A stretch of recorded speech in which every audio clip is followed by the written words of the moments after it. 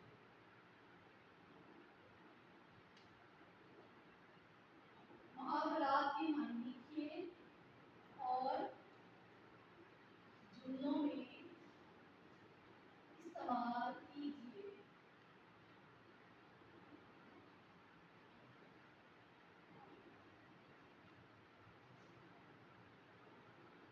सबसे पहला मुहावरा है हमारे पास मटर गश्त करना। मटर गश्त करना क्या मायने है इसका? लुगत में से तलाश करिएगा। नीरव, शाबाश। मटर गश्त करना होता है आवारागर्दी करना, बेमकसद फिरना, इधर उधर घूमना, बेफिक्रे होके फिरना। तो आप इन तीनों चारों में से कोई एक की मायने लिख लीजिए। बेमकसद फिरना। अगला मुहावरा है हमारे पास दिल जीतना। दिल जीतना ये वो नहीं है हमने ट्रॉफी जीती, ये है दिल जीतना। क्या मायने है इसका? देखिएगा लुगत में से।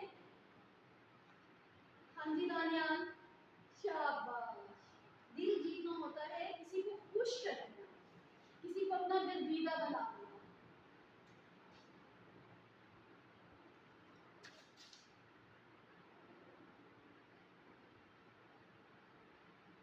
नहीं, दूसरों को नहीं, चले हम किसी को लिख देते हैं। किसी को खुश करना। जी, अगला मुहावरा है हमारे पास होशो हवास खो बैठना। होशो हवास खो बैठना। नहीं, इसका मतलब ये नहीं है सेंसलेस हो जाना। देखिएगा जरा लुगत खोलिए, लुगत में से देखिए। शाबाश साहब। होशो हवास खो देना, बदहवास हो जाना, मतलब पता ना चलता कि इंसान क्या कर रहा है। वो खुशी के जरिए भी खुशी के सबब भी हो सकता है और गम के सबब भी हो सकता है। होशो हवास खो बैठना, बदहवास हो जाना। आखिरी है मुहावरा हमारे पास दिल भर आना। दिल भर आना। ये देखिएगा लुगत में से। Very good. दिल भर आना, गमगीन हो जाना या अफसुर्दा हो जाना। गमगीन हो जाना।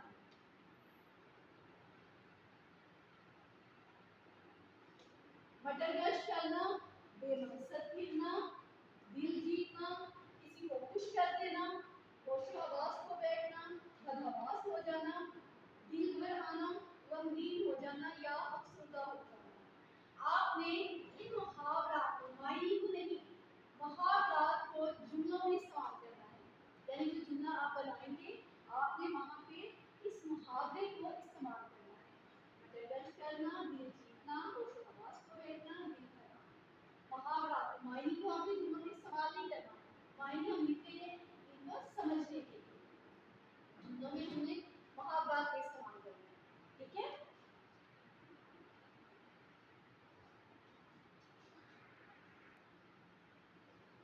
जी, तो आज का तीसरा सवाल है हमारा अल्फाज, मायने और जुमले। सवाल नंबर 1 किया था हमने नमूज़ियों का, सवाल नंबर 2 किया हमने मुहावरात का इस्तेमाल। अब सवाल नंबर 3 करेंगे मुश्किल अल्फाज के मायने और जुमले। आज के अल्फाज में हमारे पास लुगत खोल लीजिए सबसे पहले अपनी। ठीक है, सबसे पहला लफ्ज है रद्दो बदल। रद्दो बदल, लफ्ज है रद्द, वाव लगाएंगे साथ में, रद्दो बदल।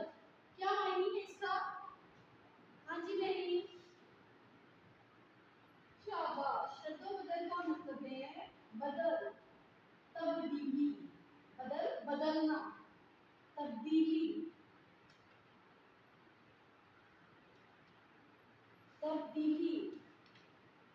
अगला लफ्ज है हमारे पास कुर्राए अर्ज।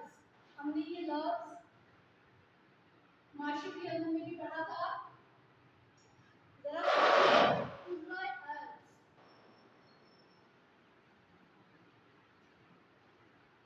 कुर्राए अर्ज।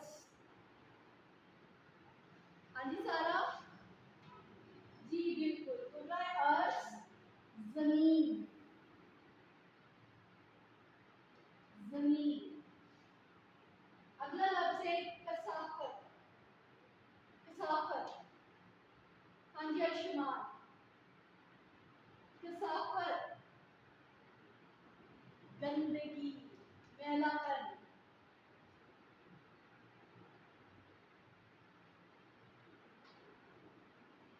गंदगी मैलापन दोनों ही हैं।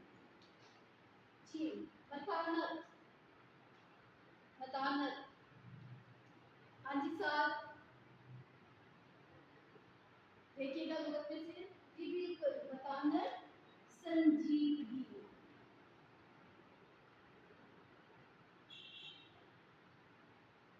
सीरियस हो जाना जिसे हम कहते हैं ना, सीरियस हो जाना, संजीदा हो जाना, मतानत संजीदगी। अगर आपसे माहिर अर्जियात, माहिर अर्जियात। हाँ जी रेहान आप बताइएगा, माहिर अर्जियात। अर्जियात, अर्ज और अर्जियात, जरा गौर से देखिए दोनों लफ्ज मिलते जुलते हैं। बिल्कुल, अर्जियात जमीन और माहिर, माहिर लोग जो होते हैं एक्सपर्ट्स होते हैं। माहिर अर्जियात जमीन के माहिर, यानी जमीन के मुताल्लिक इल्म रखने वाले जो लोग हैं उनको माहिर अर्जियात कहा जाता है। उसके बाद है आखिरी लफ्ज हमारे पास समात, समात। हाँ जी मेरीना बताइए, समात, समात सुनना, शाबाश, सुनना। लिखते हुए नुक्तों का और शोशों का खास ख्याल रखा करें। किस शोशे का नुक्ता है जो हम ऊपर या नीचे लगा रहे हैं, किस शोशे के ऊपर लगाना है, किस शोशे के नीचे लगाना है, और सीख के हमने कितने शोशे लगाने हैं, और बाकी इसी तरह तमाम हरूफ के शोशों का और नुक्तों का ख्याल अच्छे से रखें। तो ये थे अल्फाज के, मुश्किल अल्फाज के मानी। रद्दोबदल, तब्दीली, कुर्राए अर्ज, ज़मीन, कसाफत, गंदगी या मैलापन, मतानत संजीदगी, माहिर अर्जियात ज़मीन के माहिर, समात सुनना। इन अल्फाज को आपने जुमलों में इस्तेमाल करना है। मुश्किल अल्फाज के जुमले बनाने हैं, ये है आपका आज का होमवर्क। क्या आपने मुहावरात के जुमले बनाने हैं, मुश्किल अल्फाज के जुमले बनाने हैं, और दूसरे औकात को आपने इस्तेमाल करना है जुमलों के दरमियान में। तो ये थी आज की हमारी क्लास, जिसमें हमने सबक नंबर 8 माहौल की आलूदगी के 3 सवालात हल किए। तो आप जरा मुझे बताइए अपने दूसरे औकात के बारे में। देखिए शाल राशिद, रमूज़ी औकात, अलामत खत्मा, सब्ता और अलामत राब्ता कहाँ इस्तेमाल करते हैं? बिल्कुल, जब कोई जुमला खत्म हो जाए, मुकम्मल हो जाए, वहाँ पे हम अलामत खत्म इस्तेमाल करते हैं। और जुमला अभी जारी हो लेकिन बीच में वक्फे के लिए रुके हों, सांस लेने पर रुके हों, वहाँ भी अलामत सब्ता इस्तेमाल करेंगे। और जुमले के अंदर अगर हम कोई कॉल, ज़र्ब मिसल या कोई हवाला लिख रही हैं तो हमने वहाँ भी अलामत राब्ता इस्तेमाल करेंगे। शाबाश, अपना रोज का काम रोज